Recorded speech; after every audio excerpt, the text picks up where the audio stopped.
My name is Andy Lewis, and I am a slackliner. The way I look at the world is kind of creative. Slacklining basically is tying a piece of webbing between 2 points and walking across. I use landscapes where people wouldn't see something original and something beautiful. What you're looking for is, it's hard to describe. You can make something that wasn't once there, now something that is. The DJI Phantom 4 allows me to capture a perspective that gives a relevant explanation to what I'm doing. How high it is, how scary it is, how committing it is, how focused you have to be.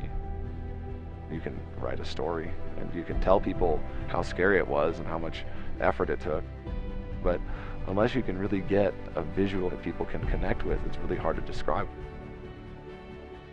When I'm shooting with the Phantom 4, I'm not just shooting a highline, I'm shooting an emotion. I'm shooting a story. So you find points that are high off the ground, points that create exposure. And exposure creates the mindset of fear, which is kind of the emotion that you are learning to battle. And that emotion is what we're looking for. The adventure is what's fun. It's getting from point A to point B, not just on the line. How do you get up to the top? It's kind of fun to have some help. When I use the Phantom 4, I can just look at the monitor, I see where I want to go on the screen, and I tap to see what's at the top of that tower, actually. And instead of having to climb up there and look at it, you can fly up to get approach shots, to get a sense of the area. Another really cool feature is the obstacle avoidance feature. It helps me not run my drone into different things like rocks or walls or towers. And it looks like it's going to fly into it, it actually will stop before it damages itself or damages somebody else, which I find is actually kind of brilliant. I also really like you can select you and have the drone follow you.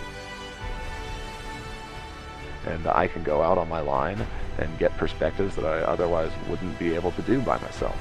So I can now go out and film myself solo, which is very nice when you're trying to go places that a lot of people don't go.